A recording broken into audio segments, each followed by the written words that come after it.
Guys, today I will talk about how can you enable other notifications on your app. We're going to figure out the solution or know how you can do that on your app. So you just follow these ways, then it's going to work with you. So all you have to do, so you just go down here, click on your name down here. So then it's going to take you to next here. It's going to show for you like this. Click here on settings. So then it's going to take you to next here. Then just click here on notifications.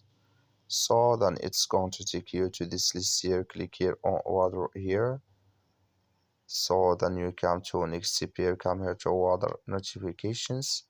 Just click in this sign. Then like you see this color show for us. That's mean here water notifications enable with us now. And here can you select here for notifications here. Can you swipe it like this, then it's going to add with you. Then when you're done, click here on save. That's all you have to do. Thank you for watching. Don't forget to support us by liking.